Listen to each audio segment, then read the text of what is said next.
민주당 이재명 대선 후보가 정의란 무엇인가의 저자 마이클 샌델 미국 하버드대 교수와 화상 대담을 했습니다.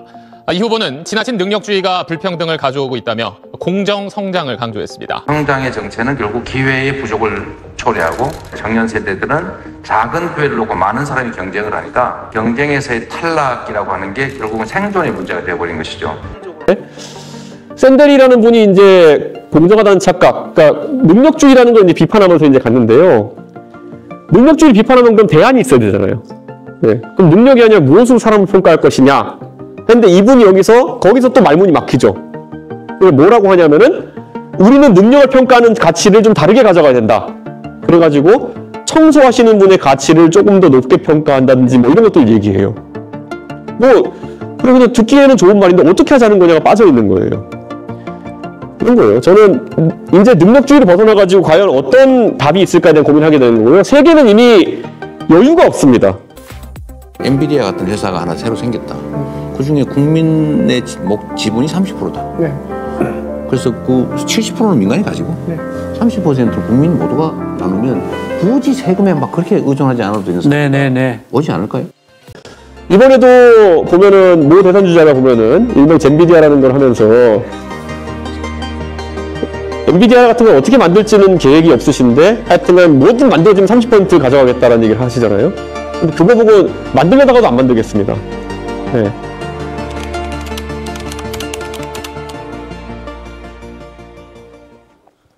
저는 그리고 대한민국의 능력주의라는 걸 우리가 한번 다시 봐야 될 것 같은 게요. 샌델 교수가 저희 모교의 교수고 아주 명강의로 하는 사람이 유명하지만은 사실은 디스를 좀 하자면 필수 과목이라서 그래요. 예. 여러분이 거기 한번 정의란 무엇인가 막 이렇게 몇백 명이 막 극장에서 듣고 이런 거 있잖아요. 필수 과목이에요. 예. 그래가지고 집객이 자동으로 되는 과목입니다. 가면 그리고 맨날 그냥 열려있는 질문들 던지면서 그냥 수업하잖아요. 예. 그런데 샌델이라는 분이 이제 공정하다는 착각, 그러니까 능력주의라는 걸 이제 비판하면서 이제 갔는데요. 능력주의를 비판하면 그럼 대안이 있어야 되잖아요. 예. 그럼 능력이 아니라 무엇으로 사람을 평가할 것이냐. 근데 이분이 거기서 또 말문이 막히죠. 뭐라고 하냐면은 우리는 능력을 평가하는 가치를 좀 다르게 가져가야 된다. 그래가지고 청소하시는 분의 가치를 조금 더 높게 평가한다든지 뭐 이런 것들 얘기해요.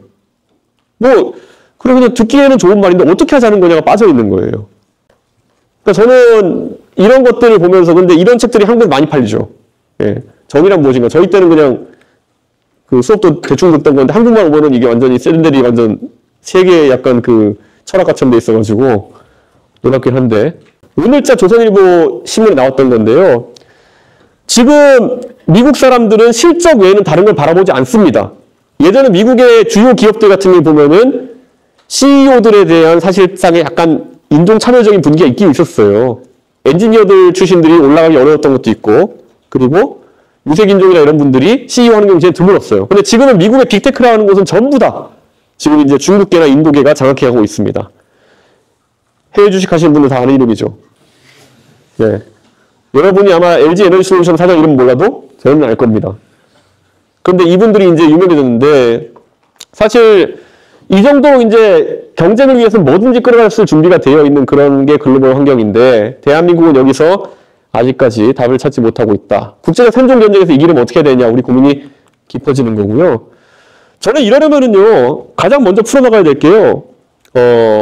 돈 버는 것에 대한 우리 관점이 바뀌어야 되지 않을까라는 그런 생각을 해요. 대한민국에 최근에 보면은 사업하는 사람들이 아예 창업을 한국에서 하지 않고 실리콘밸리 가서 창업하는 경우가 늘어나고 있습니다. 왜 그러냐면은 돈을 벌었을 때 무슨 일이 발생하느냐. 이걸 너무 잘 알고 있기 때문이죠. 여러분 쿠팡이 성공했잖아요. 쿠팡의 성공 모델 중에 가장 으뜸이 뭡니까? 미국에 상장한다. 네. 쿠팡이 만약에 미국에 상장하지 않았으면은 엄청난 유통 관련 규제에 계속 끌려다녔을 가능성이 높다. 이렇게 말씀드리면 때 되면은 정치인들이 가서 사회공헌 좀 하시죠. 뭐 이런 거 시작해가지고 예. 기업이 법인세를 20% 가까이 내는 것보다 더 큰 사회공헌이 뭐가 있을까요? 예. 어디에 가서 사람이 밥차 한번 하면 되는 건가요? 삼성전자가 1년에 내는 화성 지역에 저희 삼성전자가 1년에 내는 법인세면은 지방 법인세만 3천억인데 그러면 그 화성사업장에서 나오는 국세는 3조 원이라는 얘기인데 10배 차이 나니까 지방세랑 3조 원이면 사람이 합쳐 매일 돌려도 됩니다. 전국에. 근데 우리는 그런 것들을 조먹듯이 빼먹는 것이 당연하다고 생각하고 있죠. 네, 정치인들이 가가지고 사람이 합차 좀 하시죠. 어디 우리 뭐 콘서트 한번 열어주시죠. 이런 것들. 세금보다 더 짜증나는 그런 어떤 것들을 요구하는 경우가 있죠. 그리고 애국하시라 뭐 이런 거. 예. 투자계획 발표해라 뭐 이런 거. 근데 그런 것들을 벗어난 쿠팡은 애초에 알았던 거죠. 한국에 사업하려고 그러면은 그런 거 벗어나야 된다. 배달의 민족을 하자마자 왜 독일 기업 팔았을까요? 엄청나게 민주당이 조질 거 알았으니까. 을지로위원회, 을 지킨다 이래가지고 와가지고 배달의 민족이 외국 기업이 아니었으면 이미 계속 수수료 낮춰 이거 하고 있을 겁니다. 배달의 민족이 잘했다는 건 아닙니다. 그런데 그와 별개로 그 영향에서 벗어나겠다는 것은 자연스러운 본능이겠죠. 그러니까 저는 애초에 기업의 이익 자체가 귀속되지 않는 그런 나라가 되어버려 가는 거죠. 그런데 우리가 열심히 일하는 이유는 우리가 가진 게 남는 게 있어야지 열심히 일하는 거 아니겠습니까? 그 본능적인 욕구를 제하고 국가를 운영해서 망한 케이스들이 다 계획경제 공산주의 나라들 아닙니까? 지금 이제 그런 측면에서 우리가 이런 부분을 좀 강화하는 것이 사실 다른 경제정책보다 훨씬 중요한 지점이다. 저는 그런 생각합니다. 이번에도 보면은 모 대선주자가 보면은 일명 젠비디아라는 걸 하면서 엔비디아 같은 걸 어떻게 만들지는 계획이 없으신데 하여튼간 뭐든 만들어지면 30%를 가져가겠다라는 얘기를 하시잖아요. 근데 그거 보고 만들려다가도 안 만들겠습니다. 네. 그게 말이 좋아가지고 뭐 30% 지분 투자라고 30% 지분에 대한 대가를 가져간다는 거지. 아니 그거 할 능력이 있으면 벤처 캐피탈리스트라지 왜 그거를 대통령 하겠다 나섭니까? 워런 버핏보다 잘하는 건데 그거는. 그러니까 저는 그런 측면에서 좀 너무 정치권이 이런 돈 버는 문제를 너무 가볍게 생각하고 간과하고 있는 것이 아닌가라는 생각을 좀 해봅니다. 저는 대한민국이 이제 위기에 살 수 있는 건 사람에 대한 무한 투자라는 생각을 합니다. 네. AI나 소프트웨어 같은 AI나 아니면 로봇이라는 것이 소프트웨어 하드웨어에서 이제 생산성을 높여가기 시작하면서 저는 제가 항상 고민하는 게 지금 민주당이 최저임금 가지고 싸우고 있잖아요. 최저임금 제도의 약점이 뭡니까, 여러분? 경제학 개론을 들으면 최저임금이 왜 위험하다고 생각하십니까? 그것은 최저임금보다 낮은 생산성을 가지는 사람은 고용될 가능성이 없기 때문이죠.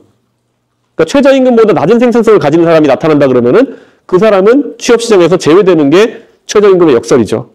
아직까지 뭐 그런 사람이 많지는 않을 거예요, 대한민국에서. 예.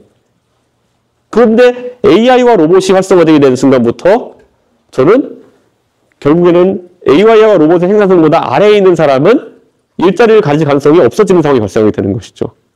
저는 이거를 막는 방법은 뭐겠습니까? 무조건 개인의 생산성을 높이기 위한 방향으로 가는 수밖에 없어요. 개인의 생산성을 높인다는 건 뭡니까? 무조건 교육을 더 강화해야 되는 상황에 가는 거죠. 이렇게 한다고 해가지고 언제까지 개인들이 로봇과 AI에 맞서가지고 생산성을 유지할 수 있을지는 모르겠어요. 하지만 적어도 그 시점을 늦추기 위해 가지고 계속 노력해야 되는 것이 앞으로 정부와 그리고 교육기관의 숙명이라는 것이죠. 우리가 엄청난 효율 향상을 계속 뛰어난 교육을 통해서 만들어내면은 어쩌면 그 임계점이 도달하지 않을 수도 있어요. 그래서 대부분의 고용을 유지할 수 있을지도 모르겠어요. 한국 사람들이 다른 나라 사람보다 월등한 교육을 받고 그래서 국제적인 시장에서 다 살아남을 수 있으면 좋겠어요. 마찬가지로 석유가 고갈된다고 하지만 30년째 고갈 안 되고 있잖아요. 약간 그런 느낌처럼 우리가 어떤 선택을 하느냐에 따라 가지고 영원히 우리의 생산성은 고갈되지 않고 AI나 로봇보다 우세한 지점에 있을 수 있다는 거죠. 저는 그 기회를 바라보고 대한민국이 생존 경쟁을 해야 되는 것이지 지금 우리가 편하게 앉아가지고 젠비디아 같이 30% 떼먹을 걱정하고 있는 거 저는 이건 진짜 황당한 상황이라 보는 겁니다. 진짜 이거를 어떻게 표현할지 모르겠는데요. 대한민국이 빨리 이 바퀴를 다시 굴리지 않으면은 저는 가만히 있다 감가상각돼서 망할 거라고 생각합니다. 뉴턴의 제1법칙, 물리학에 나오는 게 왜 오늘 여기 나왔을까 하겠지만요. 관성이라는 건 그만큼 여러분이 침대에서 일어나기 싫어하는 관성만큼이나 아주 본질적인, 본능적인 겁니다. 그러니까 대한민국에서 지금 아까 정치인들 표준적으로 움직이지 않는 것이 디폴트인 사람들이 움직이게 하려면은 굉장한 외력이 필요한 것이고 그 외력이라는 건 선거라든지 그들이 압박을 받는 몇 가지 지점에서 나타나는 겁니다.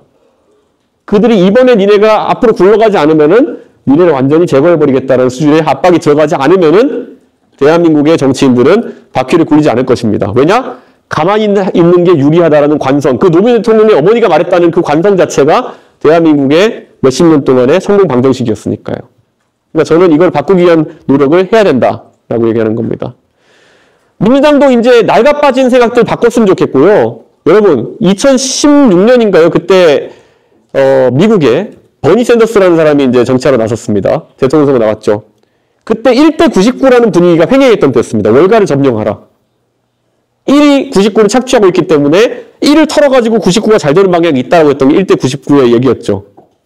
그런데 요즘은 1대 99라는 것이 미국 민주당에서도 사실상 얘기 잘 안 하는 이론입니다. 그런데 한국의 민주당은 아직까지 이걸 붙들고 있죠. 그래서 뭡니까? 세금 많이 걷어가지고 25만 원씩 나눠주겠다 이런 거. 아니면은 금투세 같은 거. 처음에 진성준 의원님이 들고 나왔을 때 금투세, 진성준 의원님이 계속 이해를 못했어요. 아니 주식으로 5천만 원 이상 버는 사람은 돈을 얻겠다는데 왜 맨날 돈 날려먹는 개미 투자에 난리냐. 이해가 안 가는 거죠. 왜냐? 5천만 원 이상 버는 사람이면은 엄청 잘 버는 사람인데 주식으로만. 왜 맨날 100만 원씩 까먹고 있는 사람들이 반대하느냐. 그 사람 돈 뜯어가지고 여기 주겠다는 건데. 이제 그 정도 간단하지 않다는 걸 아는 거죠. 경제적인 그런 시장이라는 것이. 그 5천만 원 버는 큰 돈들이 떠나게 되면은 내가 들고 있는 삼성전자 고작 5주가 떨어질 수 있다는 생각을 하기 시작한 거죠. 그렇기 때문에 가진 자를 터는 것이 나한테 꼭 유리하지 않다라는 것을 본능적으로 알게 된 것이죠. 그럼 이 상황에서 경제전략도 좀 바뀌어야 되는 것인데 아직까지도 이것을 답습하고 있으니까 저는 경제정책이 앞으로 나가지 못하는 게 아닌가라는 생각을 하는 거죠. 마찬가지로 저는 여의도에서 좀 어설프게 논리적으로 성립이 안 되는 것들 들고 가지 않았으면 좋겠다라는 생각인데 여러분 지금 반도체에 관해 가지고 삼성전자가 메모리 반도체에서 뒤처지기 시작했다는 거는 놀라운 일입니다. 삼성전자는 30년 가까이 메모리 반도체에서 기술적인 면에서 뒤처진 적이 없어요. 그럼 최근에 HBM이나 이런 분야에서 SK 하이닉스에 뒤처지기 시작하고 그런 것들이 대두되면 삼성의 위기가 얘기나고 있어요. 그러면은 여기서 냉정하게 우리가 정상적으로 시장에 대해 이해하고 있다면요. 이거에 대해 정치인들이 해결하겠다고 할 때 문제를 먼저 인식했는데 문제가 뭐라고 보십니까? 삼성의 문제가? 저는 첫째이자 99%가 경영진의 잘못된 경영적 판단이라 생각해요. 그게 정상적인 전 판단이라 생각합니다. 왜냐? HBM이라는 기술에 대해 가지고 적절한 시기에 투자할 것을 하지 못했고 시장을 오판해가지고 하이닉스한테 리딩 그런 포지션을 뺏긴 거니까요. 그런데 그렇게 지적을 하고 그건 네가 알아서 해결해 삼성 이렇게 가야 되는 부분인데 정치권에서 일제히 나오는 얘기가 뭐냐면은 삼성은 잘할 수 있는데 52시간 규제 때문에 연구원들이 잠을 더 자가지고 삼성이 뒤처졌다. 이 논리거든요. 근데 저는 이걸 듣는 순간 본능적으로 저는 머리에서 필터링이 돼요. 그러니까 뭔 헛소리야 이렇게 되거든요. 근데 여의도에 가면은 저 빼고 299명이 저 얘기하고 있어요. 예. 흡사 52시간 규제를 없애면 삼성이 다시 기술적으로 발전할 것처럼. 전혀 인과관계가 없는 사안인데. 왜냐? 같은 52시간 규제를 받는 SK 하이닉스는 왜 저 분야에서 리딩 컴퍼니가 되고 있을까요? 그러니까 우리가 이런 것들을 보면 그냥 형식 논리상으로도 그냥 다 풀어볼 수 있는 거거든요. 물론 52시간 풀어줘가지고 조금 더 노동력을 저렴하게 사용할 수 있다고 한다면 조금이란 좋아지겠죠. 그런데 그게 메이저 팩터가 아니라는 것 정도는 알 수 있어야 되는 거죠. 그럼 정치인들이 왜 그것만 앵무새처럼 얘기하느냐? 기초적으로 그 논리적으로 판단할 생각을 하지 않고 두 번째로는 누가 써준 논리를 얘기하고 있는 거죠. 누가 써줬을까요? 삼성이 써줬겠죠. 이게 어떻게 대한민국의 정치권이 사회에 존경받는 세력으로서 국가의 주요 의사결정을 한다고 말할 수 있을까요? 저는 그래서 오늘 이걸 얘기한 이유가 뭐냐면은 이재용 부회장이 메모리 사업부 자만에 빠져서 AI 대처 못해라고 얘기한 것이 약간 본인이 회장인데 저런 소리 하지 약간 그런 생각이 들긴 하지만은 그래도 삼성의 실책을 인정했다는 것 좀 굉장히 크다는 생각을 한 거예요. 이재용 회장이 저 말씀하시고 나가지고 삼성전자 주식이 5% 올랐죠. 네, 다시 좀 미끄러지긴 했지만은 왜 그럴까요? 삼성이 적어도 52시간 같은 거를 붙들고 남 탓하고 있지 않구나. 적어도 옛날에 이건희 회장의 아들이 이건희 회장이 나중에 가서 품질 경영 얘기하면서 핸드폰 불태우고 이런 걸 다시 생각해냈나? 이런 생각을 하게 된 거죠. 저는 오늘 아주 의미 있는 그런 입장 표명이었다. 저는 그런 생각을 합니다. 잘할지는 앞으로 지켜봐야겠죠. 근데 이런 것들이 정치권에서 잘 판단할 수 있어야 되는데 대한민국 정치권에 이런 것들 판단 잘 안 합니다. 여의도에 가보면요. AI 그러면서 맨날 나오는 게 뭐 GPU 사주세요 밖에 얘기 안 해요. 예. GPU를 왜 사줘야 되나요? 국가에서? 예. 국가가 GPU를 공동구매하면 싸게 살 수 있나요? 그러니까 이런 것들이 혼돈되는 거예요. 예. 그러니까 AI 산업을 진행한다라고 하는 거는 분명히 AI의 모델을 만들고 소프트웨어 만들어가지고 그것이 예를 들어 중국의 딥시크나 이런 모델보다 훨씬 더 뛰어나고 추론에 있어가지고 뛰어나고 이런 거를 개발할 훌륭한 엔지니어들이 나와야 되는 것이 우리 숙명인데 GPU를 사달라는 거는 이런 거죠. 그러니까 게임 개발을 잘하는 것과 프로게이머를 기르는 건 다르거든요. 그럼 GPU를 사달라고 하는 것은 약간 그것과 걔가 다른 거예요. 만약에 모델이 아주 훌륭한 게 있다. 모델이 진짜 딥시크를 능가하고 오픈 AI를 능가할 만한 모델이 나왔다. 그러면은 그때 가 2배 가격 때려받고 GPU 사도 돼요. 근데 그 모델이 나올 기미가 보이지 않는 상황 속에서 GPU 사면 됩니다라고 하는 거는 약간 주객이 전도된 거죠. 예.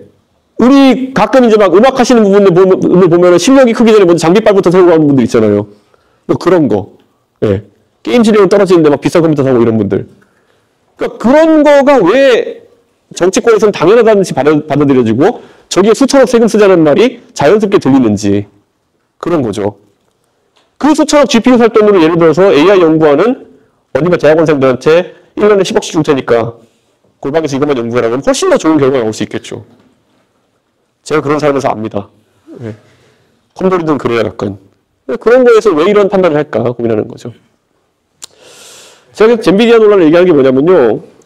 한탕주의 때문에 그렇습니다. 한탕주의는 왜 비롯되느냐? 아까 말했듯이 정치인들이 자신의 타임프레임을 짧게 보기 때문이에요. 한 4, 5년 정도의 시간이 나의 정치할 시간이라고 생각하기 때문에 계속 한탕주의로 가는 겁니다.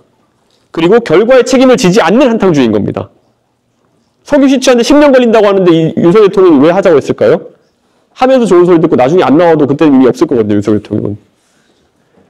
엔비디아에 왜 저렇게 집착을 할까요? 우선 본인이 수십조를 투자하겠다고 한 다음에 나중에 그거를 수십조 넣을 때는 자기가 이제 정치인이겠지만은 나중에 그 투자의 성과가 나올 때쯤은 아니거든요. 그럼 그 수십조를 누구한테 배분할까요? 저분이 또 돈 배분하는 거 끝내주잖아요, 또. 원래 사업은 저런 분이랑 같이 해야 됩니다. 자기 주변에 있는 사람들이 돈을 벌게 해주는. 하지만 감옥도 보내주는. 뭐 약간 이런 관계이긴 한데 저런 분이랑 함께 하면 괜찮습니다. 그런데 어쨌든 그러니까 이분 지금 제가 봤을 때는 왜 저렇게 이야기하는지 잘 모르겠지만은 저는 두 분 다 조급증과 더불어 가지고 약간 테크나 이런 거에 대한 몰리 이해 이런 것들도 있지 않았나라는 생각을 합니다.